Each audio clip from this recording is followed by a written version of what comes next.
आज का हमारा टॉपिक है अंतर्राष्ट्रीय संबंध, अर्थ, प्रकृति एवं क्षेत्र।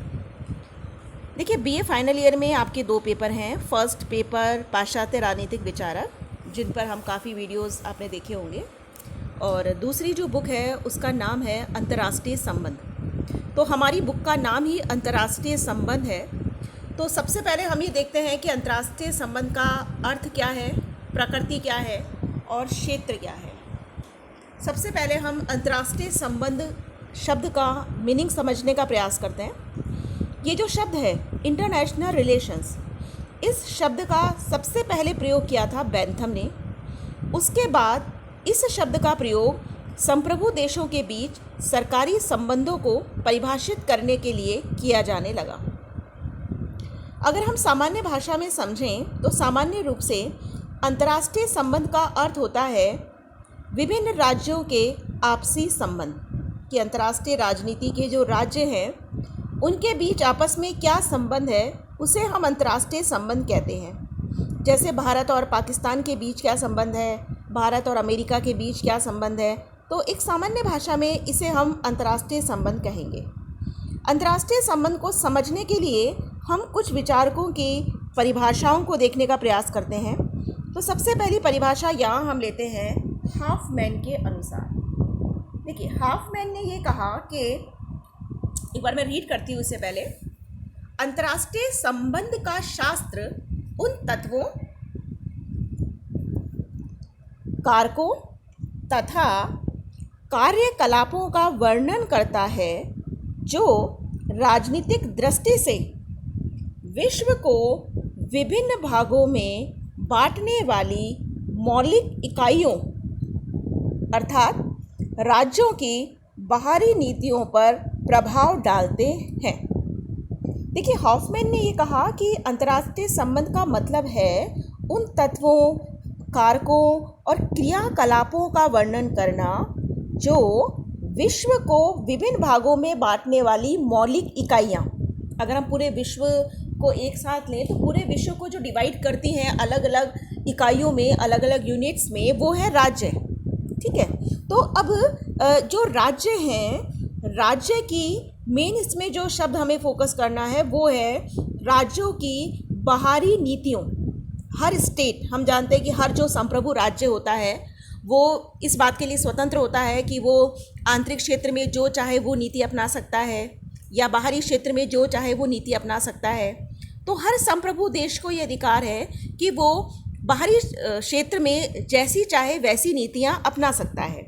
लेकिन किसी राज्य की बाहरी नीतियों को जो तत्व प्रभावित कर रहे हैं, जो फैक्टर्स प्रभावित कर रहे हैं, जो एक्टिविटीज़ प्रभावित कर रही हैं, उनको हम डिस्क्राइब करते हैं इंटरनेशनल रिलेशन के अंतर्गत।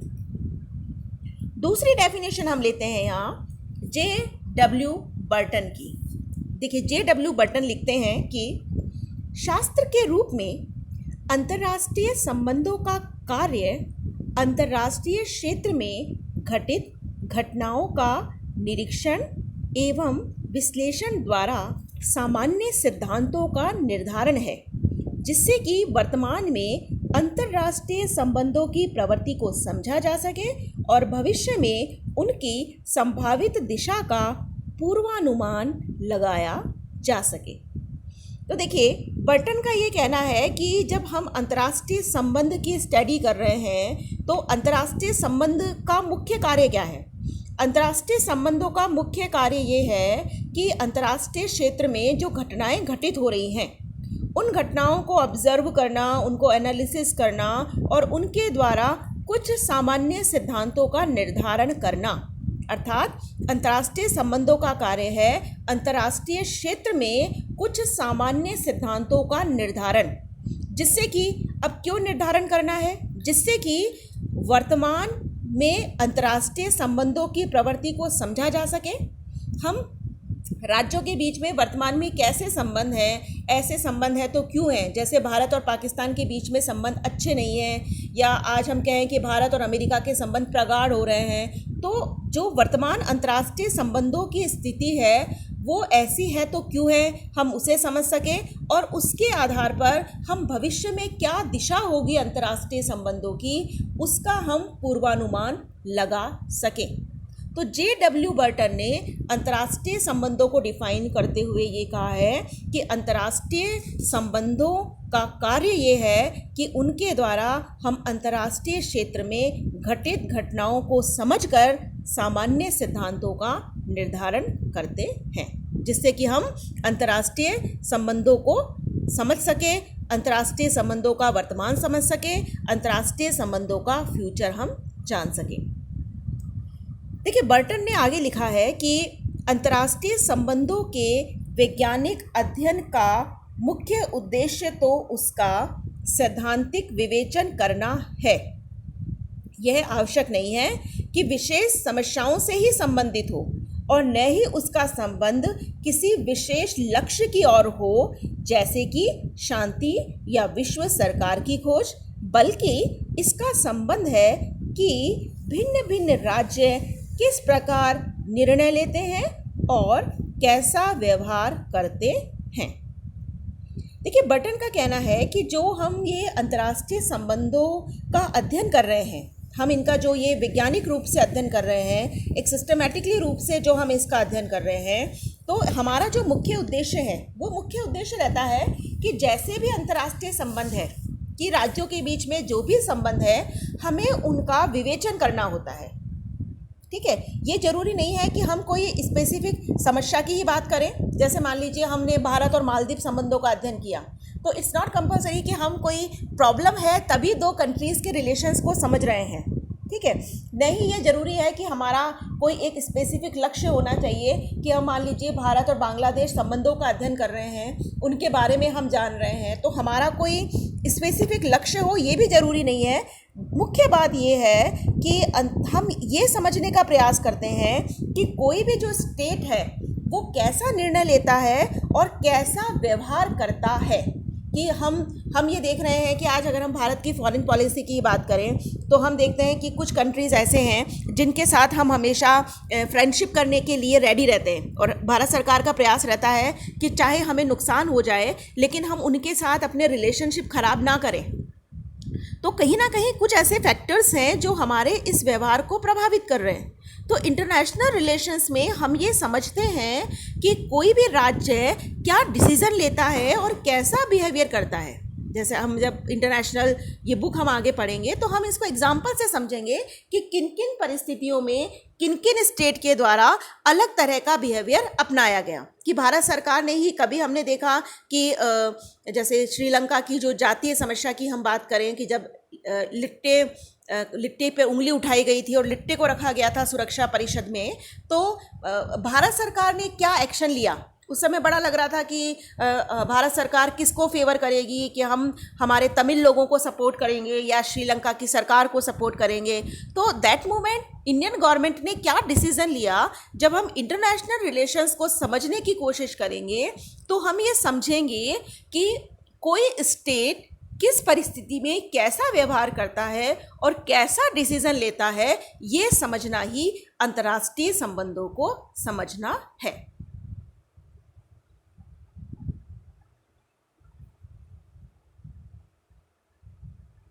एक सेकेंड, अंतर्राष्ट्रीय, हाँ, ओके। तो देखिए, अंतर्राष्ट्रीय संबंध, जैसे अभी हमने बात कर ली कि अंतर्राष्ट्रीय संबंध क्या है, डेफिनेशंस भी हमने देख ली। तो देखिए, अंतर्राष्ट्रीय संबंध को हम कैसे परिभाषित करें, इसको लेकर दो दृष्टिकोण हैं। एक है संकुचित दृष्टिकोण और दूसरा है व्यापक दृष्टिकोण। संकुचित दृष्टिकोण तो ये कहता है कि अंतर्राष्ट्रीय संबंध में जो संप्रभु राज्य हैं, उन संप्रभु राज्यों के उन्हीं राजनीतिक सरकारी संबंधों को शामिल किया जाना चाहिए जिनका संचालन इन देशों में सत्ता पर आसीन शासकीय पदाधिकारियों द्वारा किया जाता है। यानी कि इंटरनेशनल रिलेशन के अंतर्गत हम जो संप्रभु स्टेट्स हैं उनके केवल राजनीतिक और सरकारी संबंधों को ही शामिल करें। सरकारी संबंधों से क्या अभिप्राय है? सरकारी संबंधों से अभिप्राय ये है कि वे संबंध जिनका संचालन इन देशों में सत्ता पर आसीन शासकीय पदाधिकारी कर रहे हैं। मीन्स कि भारत और अगर हम पाकिस्तान की बात करें तो भारत और पाकिस्तान की गवर्नमेंट के बीच में क्या एग्रीमेंट हो रहे हैं, भारत के प्रधानमंत्री और पाकिस्तान के प्रधानमंत्री के बीच में क्या समझौते हुए। तो यानी कि जब हम रिलेशंस को समझ रहे हैं तो केवल हम कंट्रीज़ की सरकारों के बीच में जो रिलेशनशिप है हम केवल उनको समझेंगे। एक जो दृष्टिकोण है वो तो ये है, ठीक है। दूसरा दृष्टिकोण ये कहता है कि हम केवल राजकीय संबंधों को नहीं समझते हैं, बल्कि राजकीय संबंधों के अलावा हम कंट्रीज़ के बीच में, राज्यों के बीच में स्थापित होने वाले सभी तरह के संबंधों का अध्ययन करते हैं। तो वास्तव में अगर देखा जाए तो अंतर्राष्ट्रीय संबंध का मतलब है देशों के बीच सभी तरह के संबंधों को समझना, चाहे वो संबंध राजनीतिक हो, चाहे गैर राजनीतिक हो, चाहे वो शांति के समय की बात हो, चाहे युद्ध के समय की बात हो, चाहे कानूनी हो, चाहे सांस्कृतिक, चाहे आर्थिक हो, चाहे भौगोलिक, चाहे सरकारी हो या गैर सरकारी। तो अंतर्राष्ट्रीय संबंधों में एक तरीके से सभी तरह के संबंध आ जाते हैं, चाहे वो राजनीतिक हो चाहे गैर राजनीतिक। अब हम बात करते हैं अंतर्राष्ट्रीय संबंधों की प्रकृति की। What is the nature of international relations. तो अंतर्राष्ट्रीय संबंधों की नेचर को समझने से पहले हम कुछ विचारकों के दृष्टिकोण के बारे में अध्ययन करेंगे। तो सबसे पहला हम जो ले रहे हैं वो हैं पामर और पार्किंस के अनुसार, ठीक है। तो पामर और पार्किंस के अनुसार अंतर्राष्ट्रीय संबंध क्या है इसको हम समझते हैं। तो देखिए, पामर और पार्किंस ने अंतर्राष्ट्रीय संबंधों को डिफाइन करते हुए जो पॉइंट्स कहे हैं, पहले हम उनके बारे में बात करते हैं। सबसे पहला तो पामर और पार्किंस का ये कहना है कि इस विषय का अभ्युदय राजनीति विज्ञान एवं इतिहास जैसे सुविकसित अनुशासनों से हुआ है, किंतु यह आज भी एक संगठित अनुशासन का स्तर प्राप्त नहीं कर सका है। यानी कि जो इंटरनेशनल रिलेशंस है, एक सब्जेक्ट के रूप में जो उदय हुआ वो उदय हुआ पॉलिटिकल साइंस और हिस्ट्री से, लेकिन आज भी इंटरनेशनल रिलेशन अपने आप में एक अलग डिसिप्लिन नहीं बन पाया है। दूसरी बात कहते हैं पामर और पार्किंस कि इसके अध्ययन का कोई क्लियर कंसेप्चुअल फ्रेमवर्क नहीं है, या हम यूँ कहें कि हमारे पास अभी भी कोई क्रमबद्ध वैज्ञानिक अवधारणा नहीं है जिससे कि हम इंटरनेशनल रिलेशंस को समझ सकें। यानी कि अंतर्राष्ट्रीय संबंधों को समझने के लिए हमारे पास न तो कोई सैद्धांतिक ढांचा है और न ही हमारे पास कोई सिस्टमैटिक साइंटिफिक अवधारणा है जिससे हम इंटरनेशनल रिलेशंस को समझ सकते हैं। तीसरी चीज़, जो इंटरनेशनल रिलेशंस हैं वो आज भी अपनी विषय सामग्री के लिए दूसरे विकसित अनुशासनों पर निर्भर है। यानी कि जैसे हम जब इंटरनेशनल रिलेशंस की स्टडी करते हैं तो हमारी देखिए आधी जो विषय सामग्री है वो तो इतिहास से आती है, ठीक है। कि हम देखते हैं कि सेकेंड वर्ल्ड वार के अगर हम बैक में जाएं इंटरनेशनल रिलेशंस के, उन्हें हम समझना चाहें इंटरनेशनल रिलेशंस को, तो एक तो हम इतिहास का हमें लेना पड़ेगा अध्ययन, ठीक है। कि सेकेंड वर्ल्ड वार के बाद क्या कौन कौन सी इवेंट्स होती हैं, नाजीवाद है, फांसीवाद है, आफ्टर सेकेंड वर्ल्ड वार जैसे गुटनिरपेक्षता का उदय होता है, या जो भी हिस्ट्री में इवेंट्स हुई हैं हमें उन्हें समझना होगा। सेकेंड थिंग, हमारी आधी विषय सामग्री आती है पॉलिटिकल साइंस से, कि हमें देशों की राजनीतिक व्यवस्थाओं को समझना है, उनके सिस्टम्स को समझना है।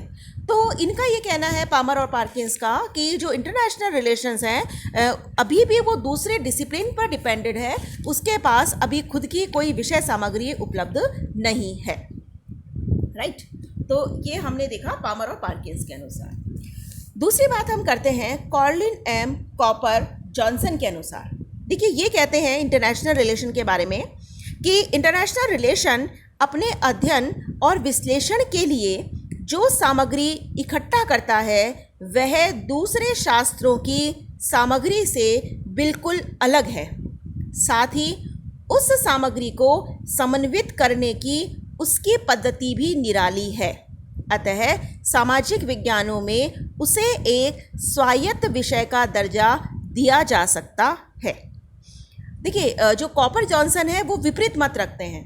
उनका ये कहना है कि इंटरनेशनल रिलेशंस की जो अध्ययन सामग्री है वो दूसरे सब्जेक्ट से बिल्कुल अलग है और उनको कलेक्ट करने का तरीका वो भी अलग है। कि जो भी हम स्टडी कर रहे हैं हमारा बिल्कुल डिफरेंट है, तो हम पॉलिटिकल साइंस को एक अलग डिसिप्लिन के रूप में मान्यता दे सकते हैं। तो जहाँ पामर और पार्किंस का ये कहना था कि ये एक अलग सब्जेक्ट नहीं है, वहीं कॉपर जॉनसन का कहना है कि नहीं, हम इसे एक अलग डिसिप्लिन का दर्जा दे सकते हैं। अब हम बात करते हैं क्विंसी राइट की। क्विंसी राइट ये लिखते हैं कि अंतर्राष्ट्रीय संबंधों का अध्ययन राष्ट्रों के बीच संबंधों को समझने, उनके विषय में भविष्यवाणी करने, उनका मूल्यांकन करने, उन पर नियंत्रण करने एवं विश्व समुदाय की स्थिति समझने में योगदान देते हुए एक साथ इतिहास भी है, विज्ञान भी है, दर्शन भी है और कला भी है। देखिए, क्विंसी राइट बहुत बड़ी बात कहते हैं। क्विंसी राइट कहते हैं कि चूंकि अंतर्राष्ट्रीय संबंधों को जब हम स्टडी कर रहे हैं तो हम ये समझ रहे हैं कि देशों के बीच के वर्तमान संबंधों की क्या स्थिति है, उनका भविष्य क्या होगा, हम मूल्यांकन कर सकते हैं उनके कार्यों का, उन पर हम कंट्रोल कर सकते हैं। तो उनका ये कहना है कि इंटरनेशनल रिलेशन का कंट्रीब्यूशन इतना ज़्यादा है कि वो इतिहास भी है, विज्ञान भी है, दर्शन भी है और कला भी है। ठीक है, तो ये नेचर हमने पढ़ा। अब देखिए मेन बात, एक शब्द और आता है अंतर्राष्ट्रीय राजनीति। तो क्या दोनों सेम है या दोनों में अंतर है, हम देखते हैं। देखिए, अंतर्राष्ट्रीय संबंध एक व्यापक कंसेप्ट है, क्योंकि अंतर्राष्ट्रीय संबंध में देशों के जो संप्रभु राज्य हैं उनके सभी तरह के संबंध आ जाते हैं, चाहे वो राजनीतिक हो, आर्थिक हो, सांस्कृतिक हो या साहित्यिक हो। लेकिन जब हम बात करते हैं अंतर्राष्ट्रीय राजनीति की, तो अंतर्राष्ट्रीय राजनीति में राज्यों के बीच के केवल राजनीतिक संबंध आते हैं। तो अंतर्राष्ट्रीय संबंध एक व्यापक कंसेप्ट है, जबकि अंतर्राष्ट्रीय राजनीति एक सीमित कंसेप्ट है। दूसरी चीज़, अंतर्राष्ट्रीय संबंध वर्णनात्मक है, जबकि अंतर्राष्ट्रीय राजनीति विश्लेषणात्मक है।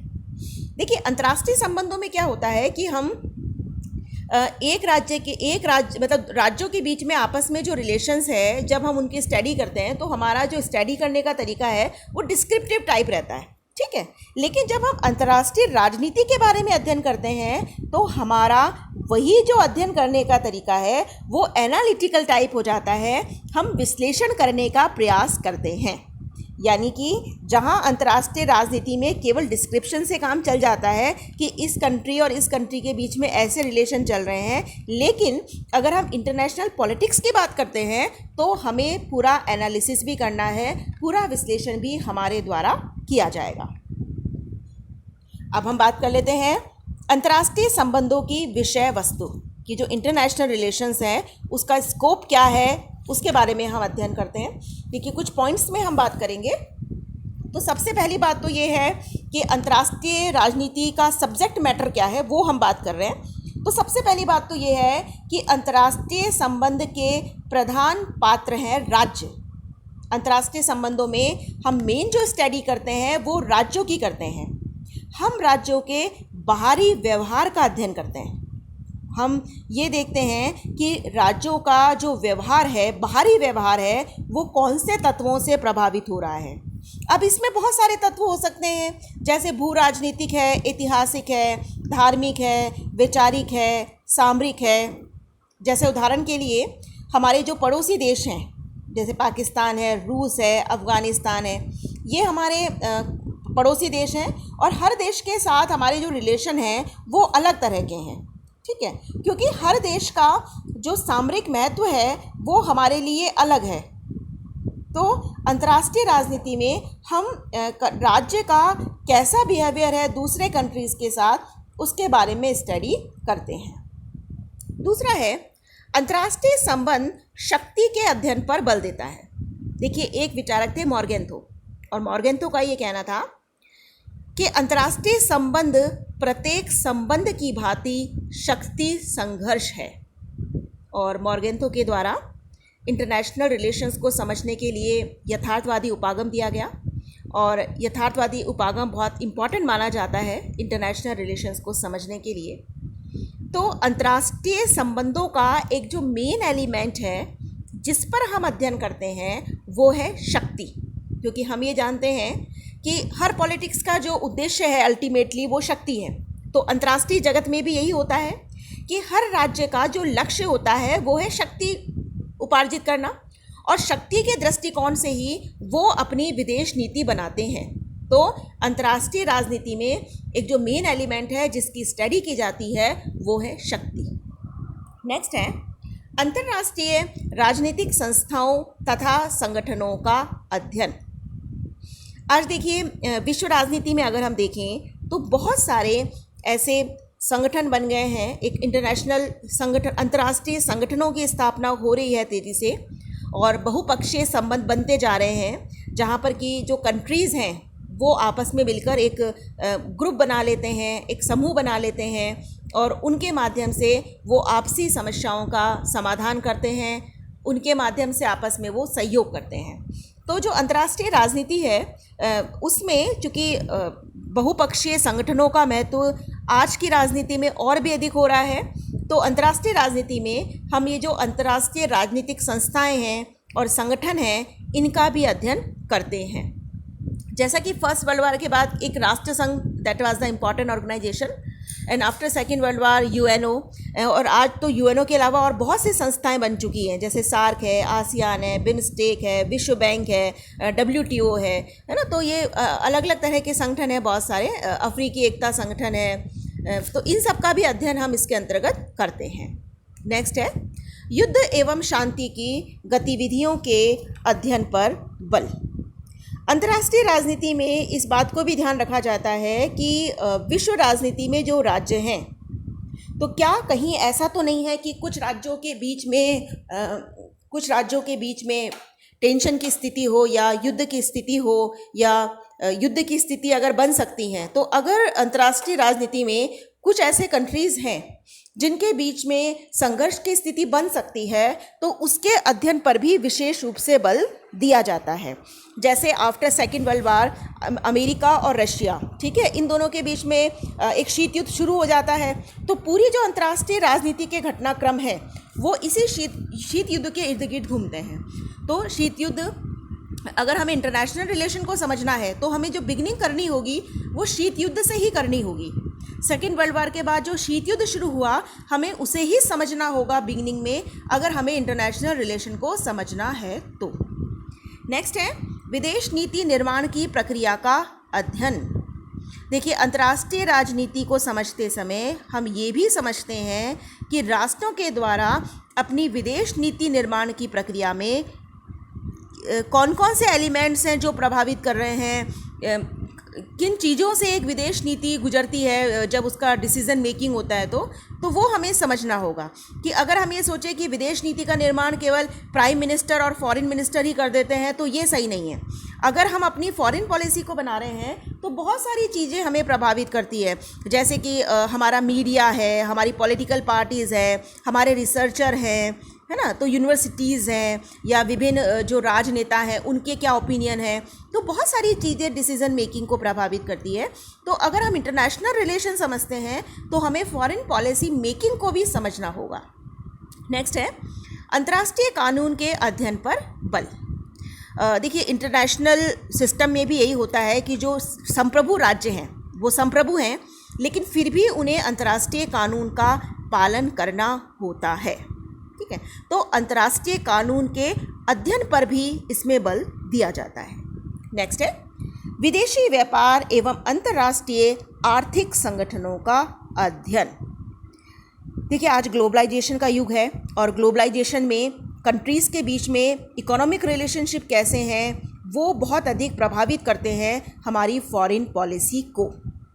तो फॉरेन ट्रेड, विदेशी व्यापार और इंटरनेशनल जो इकोनॉमिक ऑर्गेनाइजेशन है उनकी स्टडी भी एक अलग पार्ट के रूप में व्यापक रूप से इसमें इंटरनेशनल रिलेशंस में की जाती है। जैसे कि WTO है। अब WTO अपने आप में अगर हमें इंटरनेशनल रिलेशंस को समझना है तो हमें WTO की क्या कार्य प्रणाली है, कौन कौन से एग्रीमेंट इसके तहत हुए हैं, इसे हमें, या जैसे G15 है ना, तो इस तरह के जो ग्रुप्स हैं, जो इकोनॉमिक ऑर्गेनाइजेशन है, उनकी स्टडी पर भी हमें फोकस करना होगा।